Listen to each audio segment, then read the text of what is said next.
I'm Charles Adler with 8 minutes that matter. This is a special edition.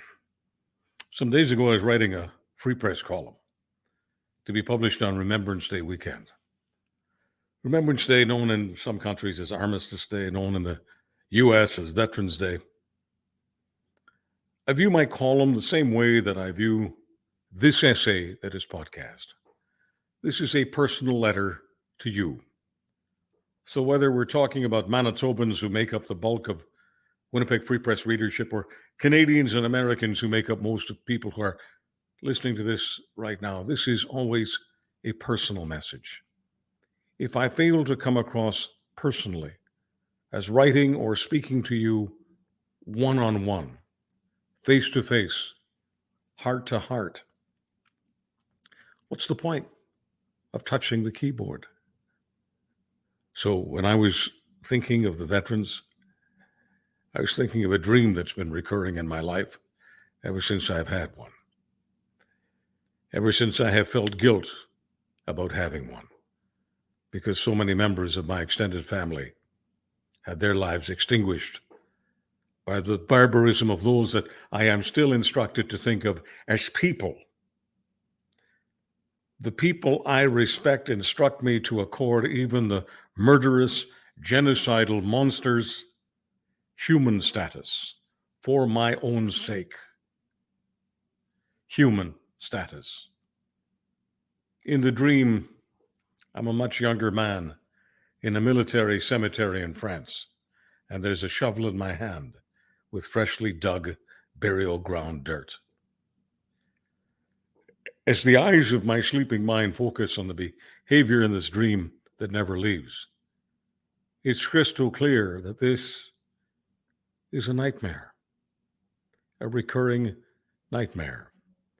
I am digging my own grave, bailing out of a life I ought to be grateful for, given to me by two wonderful people, Mom and Dad, who could never have met in 1951 had it not been for the heroes buried in the cemetery of my personal nightmare. My buried heroes sacrificed themselves in a war against fascism, World War II, a war where many of my heritage were targeted. My parents marked for death, forced to wear a yellow star, most likely bound for a cattle car trek to a place called Auschwitz. In the summer of 44, over 434,000 Hungarian Jews were deported on 147 trains, most of them on the 500-kilometer journey to Auschwitz in Nazi-occupied Poland. 4 out of 5, 80%, gassed before they were exterminated with a powerful insecticide.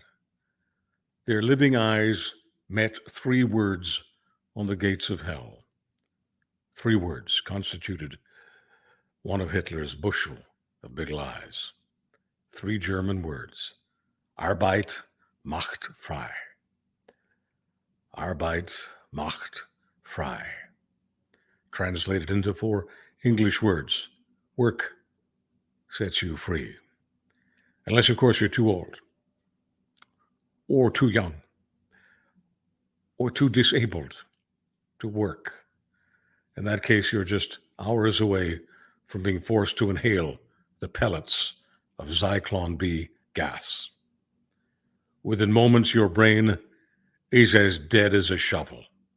Within hours, your incinerated body, now in ashes, finds a chimney, ashes to ashes in Auschwitz. The journey from Yellow Star to Chimney is a short one my so-called sleep has seen thousands of times.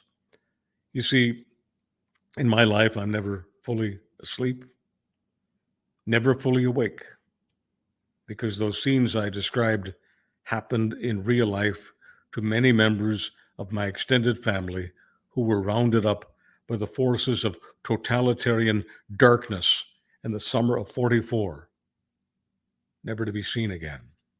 Some shot, most gassed, All had a powerful work ethic, but no amount of work could ever set them free. Nothing in their character could make those 3 words on the gates of Auschwitz ring true, because they weren't true.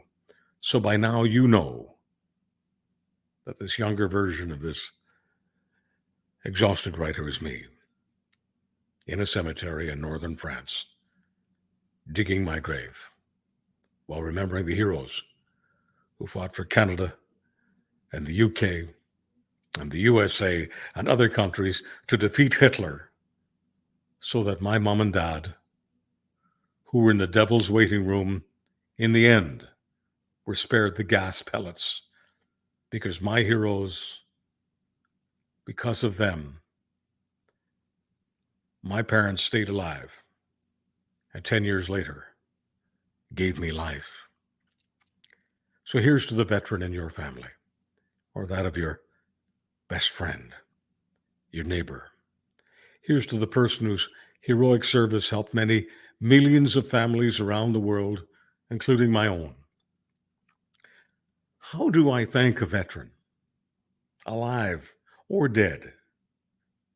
By remembering. By remembering. In my life every day is Remembrance Day.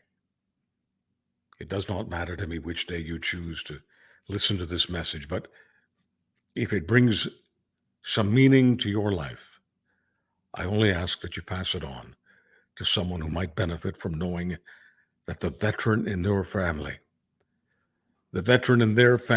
or that of their neighbors, has the gratitude of many millions who they do not know, and one person who they now do know. Yours truly. The young man with the shovel is now a seasoned citizen of Canada with a keyboard and a microphone and a 7-word message. Thank you for the oxygen of life. With 8 minutes that matter,